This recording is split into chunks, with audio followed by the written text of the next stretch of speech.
We just kind of hang out and have a nice little casual conversation. Uh, and that's all, like we've done in our childhood past. You guys are musicians. You probably hung out in the garage. Oh yeah. So, fellas, tell us where you're from. Where are you located? You guys are. I'm from New York City. I'm from Brooklyn, New York City. Right now, we're in Brooklyn now, right? Yep. Yeah, it's Brooklyn. That's Greenpoint. Greenpoint, Brooklyn. Fantastic. I love the clock. I had a clock right behind you, Derek. Growing up, that is so cool. So sorry, I'm a retired teacher, you guys, and my kids at school would always go, "Okay, let's get Mr. Hubbard off the topic," and oh yeah, look at that. That's cool. Guys, this is Craig. Craig, you want to say howdy? Yeah. Hey, how's it going, guys? Welcome to the garage door. Thanks for coming and hanging out with us. Pleasure to be here. Nice meeting you. And really, what we do is we just sit around and talk. You guys, if you don't mind getting started, tell us about the band, how the band was formed. I'm sure you guys are veterans of other bands. Matter of fact, I know you are, the research we've done, but if you wouldn't go ahead and jump in.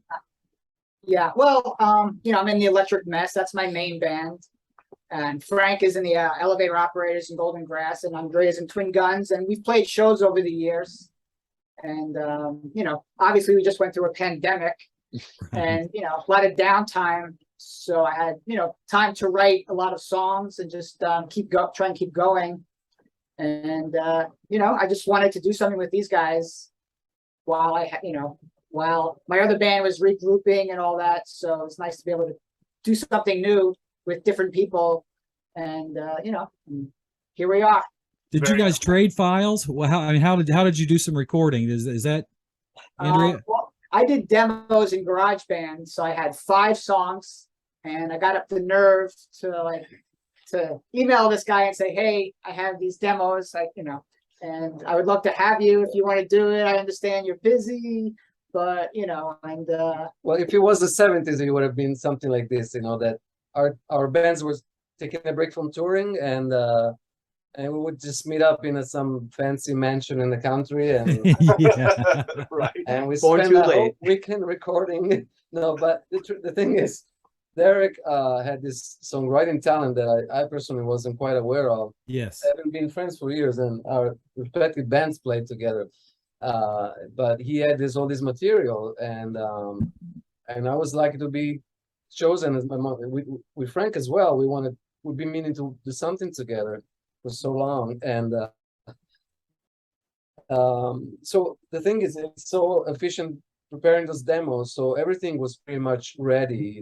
There were no time wasting trying to find arrangements. Of course, there were less things to be figured out, and just because we've been doing this for a while, so I think we cut a lot of extra time off. We went straight to the point, and we literally had very little practice time, and then we went straight to the studio and a couple of takes, and we're really happy with what we did. And minor overdubs, and we had 1 3-hour rehearsal, and then we recorded 5 songs. Oh wow. Kind of like the Beatles, their first day, that. Yeah, exactly. Please, yeah. Well, after we did the EP, I had still a lot of songs, and I pushed myself to write more and more songs. And then I presented 10 songs to him and said, "Now I want to do a full length." And awesome. That's great news. We did the same thing again. We had 1 rehearsal. We recorded last week, 2 weeks ago rather. And now we're regrouping, to do more, work on these 10 songs now and have it full length later on. But formula seems to be working. So yes. Cool. Do you guys find that? I think it's so much more efficient, and I think it's almost a better live feel for recording when you have practiced the song. When you've had a chance to rehearse. Or do you feel it gets old? What's your all's opinion? We were kind of just talking about that right before we got on the call with you. It's just it's a change of pace for, I think, all of us, because we're so used to being in a band that's been around for a while, and when you come up with a new song, you rehearse it in some cases to death before you go into the studio, because it can be very expensive. You want to make sure everything's tight, so you can just bang it out and get it done in a fair, relatively quickly amount of time. So we've done that approach just through the years with our respective bands. So in this case, this may be something to be said for the spontaneity of it all. Like, okay, here it is. Like, it's it's fresh. It keeps the songs fresh, and also it's just the challenge of being like, okay, we got to be at the level that we would normally be after spending months with material Right, in a right. matter of weeks. So Right.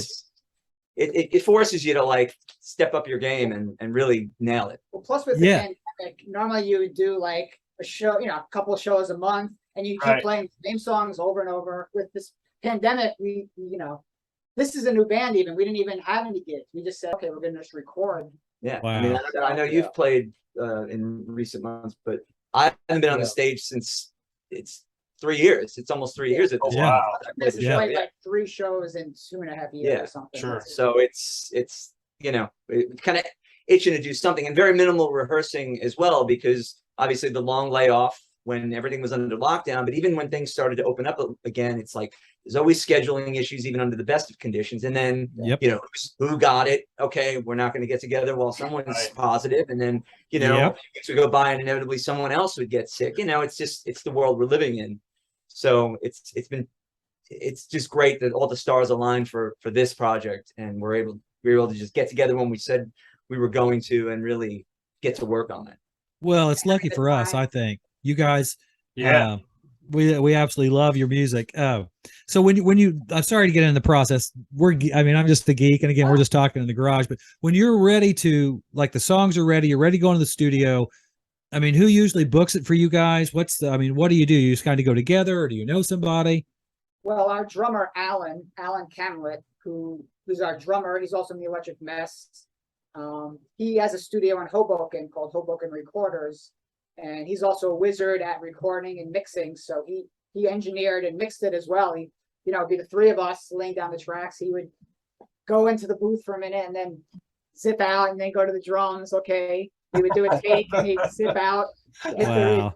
and we listen back. But he didn't have an assistant. It was just like the 3 of us. Yeah. So, Also being a drummer, he had his drum sound set up, so he didn't have to spend like the Yes. first Right. 5 hours of Yeah. getting drum sounds, and get straight to the point. I mean, this has been a real pleasure working with Alan. I wish he was here, but he's a session. he's incredibly talented, and he's gotten this recording. Even the rough mixes we were listening through the process were kind of mind blowing. I was like, wow, I never really sounded that good. I mean, it was just like, once the tracking was done, because I came in later to add vocals. I wasn't part of the basic tracking sessions, but just based on the work that the 3 of them had done, when Derek sent me the rough mixes, it was like, this is good enough. I mean, obviously it came out so much better than what that was, but just already you can tell what was there. I was like, wow, this is already good enough. If we were lazy, we could just release this right now and maybe like it. But I mean, yeah, it started off great, and it just continued like getting better and better. And it's the same thing with the new recordings too, because we're having a similar process with the recording. And it's like I'm getting the rough mixes now, and it's like it's the same thing again, under the same circumstances. Like, this could be released pretty much right now, but we're just gonna continue to layer it and add to it, and hopefully. When meet is up it going to with be the end of the released? EP. What's that? I'm sorry. When will it be released? Well, the EP that we just recorded now, playing the 5 songs, a label is going to release it in Spain, like a co-production. Fingers crossed, but that might not come out until January, so we might want to stagger the LP, Right. the full length. Sure. We don't want to flood the market.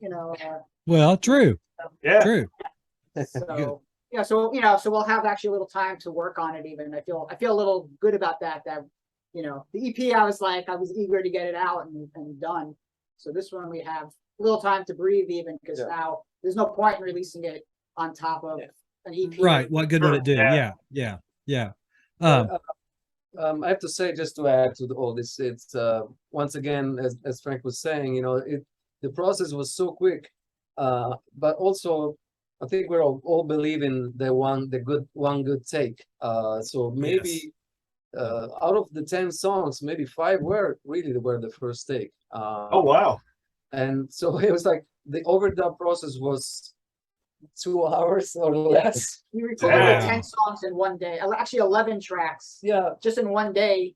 And then the next But- day, just because I don't know. I personally had a very conflicting experience recording, because it's almost like, okay, now you're on, and then it's exactly when things go wrong. Like Yeah, Right. yeah, yes. some of the best, because you're like under some kind of a monitor, but it worked out in such way that yes, we had 3 more hours of studio time after all the trimming and selecting the takes. Now we got 3 hours for overdubs, and somehow I believe in the spontaneity of, and I found that a lot of musicians I admire as well, they kind of like have the same approach where you gotta go for the, even if it's got mistakes, but sometimes the The first mistakes takes, are great. Oh yeah. it's like when we record a practice, I do record practice my other bands, and then you're facing all these great ideas, and what you're gonna do, try to really take a little bit of this, do that, but the final result, as good as it may be, there's always something gets lost in the process, something not Yes, quite there. yes. Yep.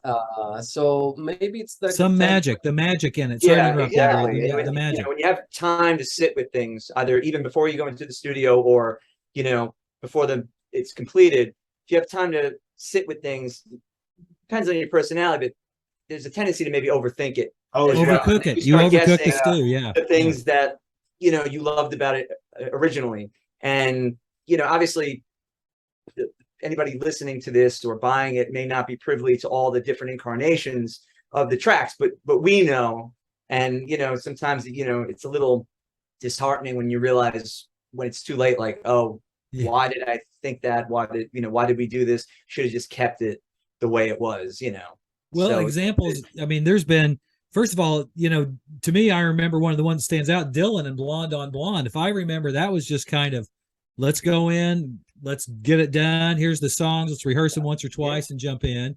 But what I think is there, though, is the authenticity. And I think Craig may be able to talk more on that, but that's what we believe in and what we're trying to do is promote authentic music, rock and roll. And it feels that you guys, I mean, it's not contrived. It's not, okay, we've got to go in here and do this. There's a Right. sense of fun too.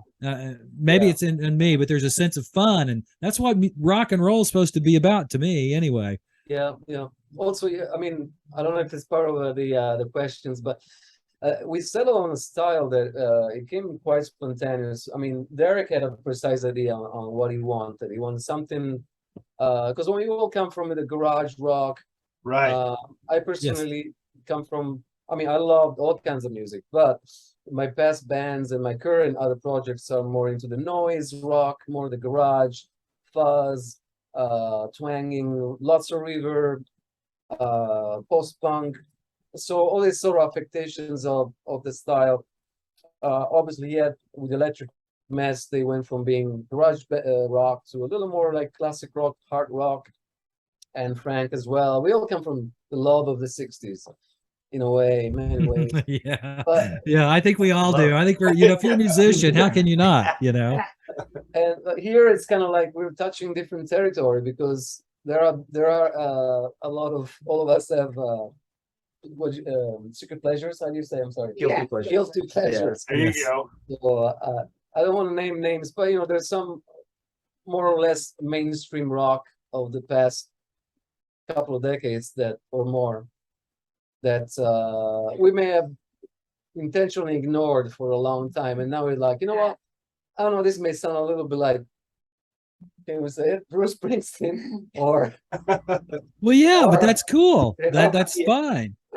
yeah. Well, it's It's nice just- not to have to keep it in a box, Right.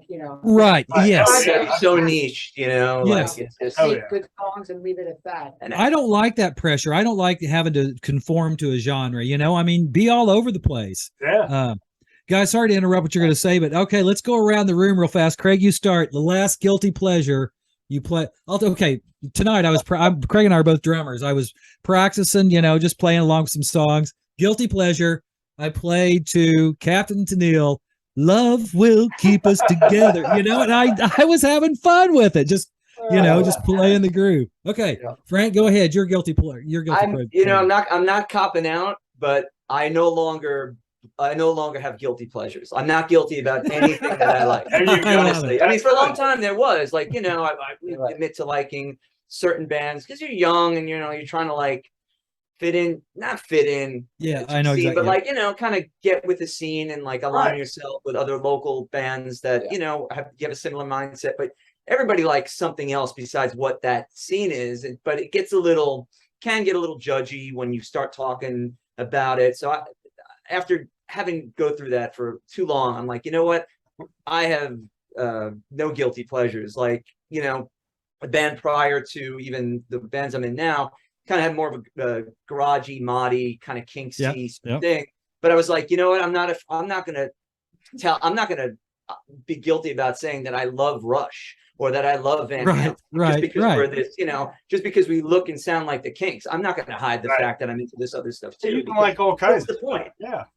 Life's too short, and it's music. What So was the last, Frank? What was the last tune though? Like Love Will Keep Us Together that you found we were just loving. I mean, not guilty pleasure, but whatever. This is so much. I mean, just radio isn't what it used to be, but there's a lot of good local college or online stations that I've just heard so much so often that it's like sorry that I can't give you an example. Okay. There's Okay, so Derek? much, and I'm like, wow. Derek, you got anything? I love the Pet Shop Boys. If that. Yep. Yes. Okay. Yeah. I'm no longer part of this band. That's all I'm kidding. They're great. I think they're great. Yeah, that's totally cool. Yeah, I mean, I love, when I was a teenager in the 80s, I hated the contemporary sound. So that's when I Me actually too. discovered the 60s and the 50s. So I was a man out of time, But now I'm kind of like listening back to some of most of this stuff. It's actually okay, Yeah. I still not crazy about Duran, but there's a lot of synth pop of that era that is actually kind of fun now, and it's, Yeah, I could do that. Come I can around see on that that too. as well. Yeah. I would never consider Carpenter as a guilty pleasure. That's just Okay. Yeah. Oh, Karen Carpenter's an amazing drummer, drummer and vocalist. She's just amazing. But a lot of great Yeah, YouTube yeah. stuff out there for Oh, doing yeah. their thing. Craig, what's your guilty pleasure? Well, tonight I drove home listening to Casey and the Sunshine Band. So Nothing wrong with that. Nothing Tight wrong with band. that. Whatever makes you Yeah. feel good. they're still out performing. So Yeah. can't go wrong with that's the way you like it. that. That's right. Yeah, that's exactly right. That's exactly. So any hope, fellas, of playing live or being able to play together live, or is everything still kind of closed down, ultra careful for? It's funny you should mention because you had asked me to do this record interview, and I knew that we were planning to get together to for Frank and Andrea to work out guitar parts. So we do have a gig on October 6th in Brooklyn Awesome. with Electric Mess and our other band and an elevator operator. So we were asked for movie to open the show. So we thought, why don't we get together and work out the guitar parts so Frank can practice and everybody can know what we're doing before we do this. And then, happened to work out that we can do this interview. So that worked. It was like, We're glad you guys Wonderful. would come and hang out with us. yeah, Yeah. thank you for having us. And thanks for asking. That's awesome. So you guys, October 6th, do you mind? Do you want to well, this probably won't air, and we'll edit this, the Sure. pauses and stuff out. Do you mind sharing where you're going to be playing? A Wicked Lady in Brooklyn, October 6th. Yep. Movie opens the show. It's our first show together. So In my first show in almost 3 years. Yeah. yeah. So it'll be fun. We're all doubling up then. Yeah. Andre is our guest. He's not Yeah. playing that night, but Well, he's so we're both doubling doing up. a lot. He's doing a lot in our set. So he gets to have one set only. Yeah. Then my next question is: are we the first people that have interviewed this movie band? So Absolutely. yeah, Yes. Yes. Absolutely. Yep. we knew them when, Troy. Yeah, we knew. Yes. Yeah, that's right.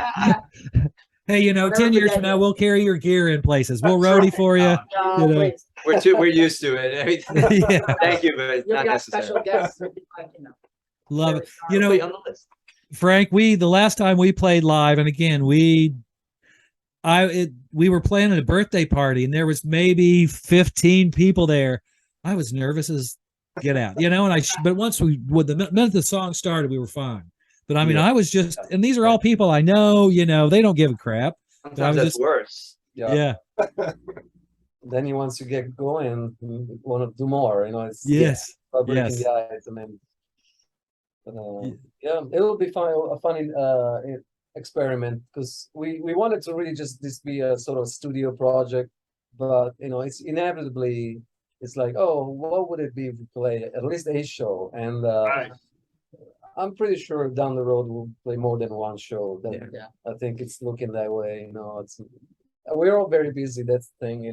So we're trying to really carve out a little time for this, give this a little love. Yeah, I mean, originally it was going to be a studio project, because we do have stuff, but the songs came together so well. I think we're happy to just get them out there and people to Yes. hear it. Yeah. And the reaction so far, I mean, it's relatively new. Yeah, It hasn't come People out that find long ago, us. but people are great. It's seemingly into great. it. And that fuels you as well. You know what I mean? Obviously, we do it for ourselves first and foremost, but when you're getting good feedback, it encourages you to expand what you're maybe from your original goals. So It sounds like you guys have got lightning in a bottle. So Yes, it does. Yeah, thank you. that's what part I of it. thought. Yeah. That's part of it. Derek, what were you going to say about Bandcamp? No, I just we've gotten so many Bandcamp plays that I don't even know where they're coming from. A lot of them, bands we've had established for years. It's like it takes time, but this one, for some reason, people are finding it. So Well, if you don't mind, Derek or Frank or Andrea, where can they find your music? I mean, is it on Bandcamp? And tell them Bandcamp, exactly the website. it's on Spotify. It's all the streaming services. It's I have a CD out that just got in, and the vinyl will be coming out in from a label in Spain, hopefully in January or so. although But it's out there. It's we're definitely gonna have to find the vinyl, Troy. Yeah, Derek. Yes, there's a CD. there we go. Very cool. Excellent. Yeah, I mean it's It's good to have this send out, and I'll send you guys yeah. one. I have your Oh, address. awesome. Thank you. Please do, Derek. But we will pay you for. I know vinyl's not cheap, but we will pay you for a couple copies because as you can tell, I'm a record fanatic. So I definitely would love to have a copy. I really certainly hopefully I'll would. get some. I mean, I'm happy just someone's going to put it out and distribute it. Not over here, to be in Spain. Right. So I'll When we wait get for our my copies, copy. we're gonna need autographs on them. So Yes, of Absolutely. course. Yes, of course. Well, fellas, now before you go, I know we've been on here for a while and you guys are tired and everything. We always like to play a game called Either Or. And me being a record collector, all I do is I went, grabbed a box of 45s off. I don't even know what's in here. Nice. Nice box. That is a hip box, though. That's why I had to Yeah, buy awesome. it. It's pretty cool. But I just grabbed some 45s and we all say either or. You choose which one you want, if you don't mind to play, if that's okay with you guys. Oh, Sure. Okay, here we go. First one is Aretha Franklin, Freeway of Love, or Rolling Stones, Start Me Up. That's a tough one. The Rolling Stones. I'll go with the Rolling. Yeah, probably. Yeah, I go with the Stones too. I mean, Stones win that round. Yeah. Okay, next one is. I don't know if you've heard this. This was the hit. Jewel Akins, The Birds and the Bees. You probably haven't heard it. I don't know that On one. that one. It's a countryish rock cut. Or I want you to want me, Cheap Trick. Oh, that's cheap. Gotta go with the trick. Yeah. The Got trick. Even The if I trick do for that- sure. I know. I probably win anyway. Some of these are so obscure. I told you I haven't been in this box, so you guys wouldn't know them. Oh, this will be easy. Okay, here we go. Booker T and the MGs, Green Onions, Uh-oh. Okay. Okay. or the Emeralds, Gotta Be on Time. That's a doo-wop cut. Well, they're both good, but I'm going for the. I gotta, Booker T yeah, and I gotta MGs. go Booker T All as right. well. Especially Yeah, you got to. Booker T and MG's always. Yeah. that's a desert Yes. island. That Al Jackson, and they have that pockets that's big enough to drive a truck in, man. Yeah. Absolutely. Okay, a couple more. We have this is another easy one. Amy Grant Which or Prince. Oh, He's a Prince. prince. yeah, I mean, sort of unfair to Amy. It is unfair. That's Sorry. right. Wait, that could be the name of your next album. Unfair to Amy. No, sorry. Okay, we've got Hopefully the you're there. Monkeys. Their kind of 80s attempt to come back. That was then, this is now. Or, Okay. oh, this is easy. The Birds, Mr. Tambourine Man. Well, Oh, can't make a monkey out of it. It's got to be like That's right. Oh, boo, boo. Okay, a couple more. Rod Stewart, Some Guys Have All the Luck. Oh boy. Or Eric Carmen, I Want to Hear It From Your Lips. Oh my! You found the Not my 80s box favorite set, huh? era of either artist, but just by the guys. I would say Rod for me. yeah, I I have think to go so. for Rob. Yeah. Rod the Mod. See, I'm going to go against you guys. I'd go with younger. Eric Carmen. His stuff from Raspberries. I mean, I got to go with Eric Carmen. That's mine. Okay. Fair enough. Raspberries are great. Jeff Beck group tops. Well, you sang All by Myself, right, Eric Carmen? Oh, Yeah. yeah. Yeah. That's a great song. I love that song. No, he's great, but Tina Turner, We Don't Need Another Hero for Mad Max. Right? Or James Brown, Gravity. Oh, James. I don't know Gravity, but Ooh. Yeah, I don't know that one either, but I don't I'll know. go with I'll take Tina. Why Take not? Tina. I know. I know. All right, I know that song. Although I'm sure that James Brown's very good as well. But Yeah. Okay. what year is that James Brown from? The 80s? Yeah. This box. Yeah, this is an 80s box. I mean, I bought it at a yard sale probably 4 years ago, and I really haven't even looked at it. I like the randomness. I think you finally curated it. That's what I. Yeah, that's right. These are my favorite songs, you guys. I love these. I take these to parties. No guilty pleasures. No That's guilty right, that's pleasures. right. That's right. Thank you, Frank. Thank you. Oh, Okay, last two. Here we go. Coquette, Fats Domino, or Roger Hodgson from Dream, from Supertramp, Had a Dream. That's Oh, cool. Okay. yeah. I like Supertramp, That's- but I've got to go with that's Yeah. Yeah. Well, gentlemen, thank you for playing along. I love. It's always fun to That's play. fun. Would you rather? Yeah. Thank you. It's been fun. Hopefully now, if you guys don't mind, when about the time the album's getting ready to come out, if you don't mind, maybe December sometime coming back on, and we can have another chat and promote the Sure. album because we Yeah, sure. absolutely love movie. great. We'd be honored. Awesome. Very cool. All right, thank you, All right. fellas, very much. Again, our Thanks, guys. our honor and pleasure. We Thank appreciate you. you guys coming and hanging out with us. Bye bye. Appreciate you asking us. Um, to hang. Thanks a lot, guys. See ya. Thanks. Cheers. See ya. All right, bye, guys.